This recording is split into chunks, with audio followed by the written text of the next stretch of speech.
श्री स्वामी समर्थ.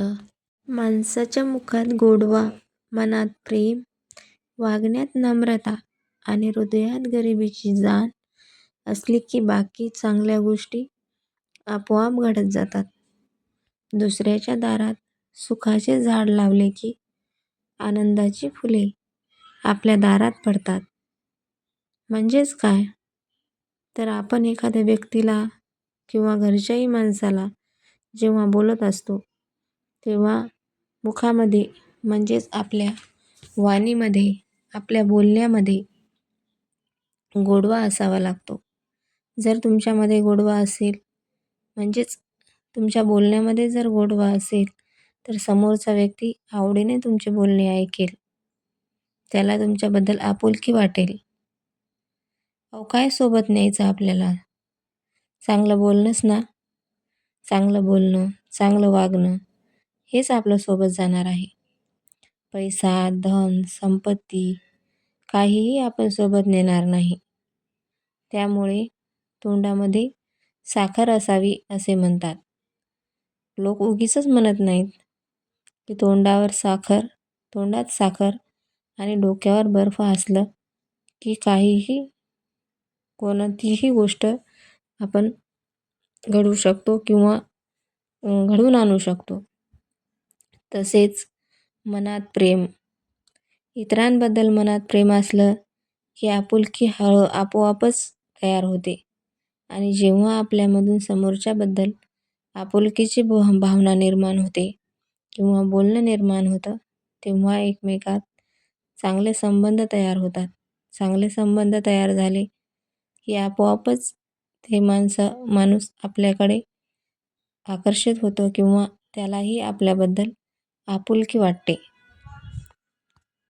वागण्यात नम्रता म्हणजेच नमून वागणे, समोरच्या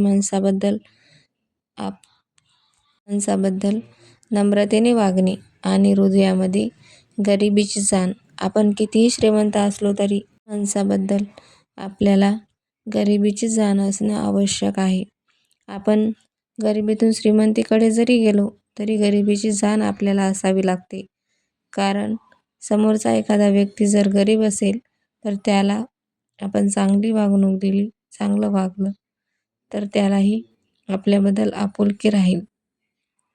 बाकी चांगल्या गोष्टी यामुळे आपोआपच घडत जातात. वरच्या सांगितल्याप्रमाणे जर आपण वागलो, माणसाच्या मुखात गोडवा असला, मनात प्रेम असलं, वागण्यात नम्रता आणि हृदयात गरिबीची जाण असली की चांगल्या गोष्टी ह्या घडतातच. त्याला कोणीही रोखू शकत नाही.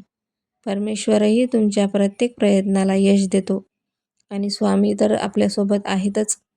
तसेच दुसऱ्याच्या दारात जर सुखाचे झाड लावले, म्हणजेच दुसऱ्यांना जर आपण सुख दिलं, सुख म्हणजे काय हो? चांगलं बोलणं, चांगलं वागणं.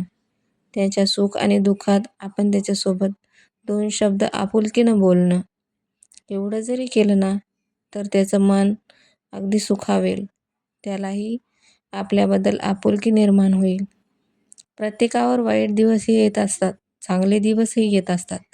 पण सुखामध्ये सगळे साथ देतात आणि जे दुःखामध्ये साथ देतात त्यांना परमेश्वरच काय तर माणसेही आपली समजतात. कारण सुखाचीच सगळे सोबती असतात, पण दुःखामध्ये तोच साथ देतो ज्याला प्रत्येक गोष्टीची जाण असते. दुसऱ्याच्या दारात सुखाचे म्हणजे झाड लावले की आनंदाची फुले आपल्या दारात पडतात, ते यालाच म्हणतात. जर आपण कोणाच्या दुःखामध्ये साथ दिली तर तोही व्यक्ती आपल्या दुःखामध्ये साथ देईल. आपल्या जर दुःखात समोरच्या व्यक्तीने साथ दिली तर आपल्यालाही आनंदच होईल ना.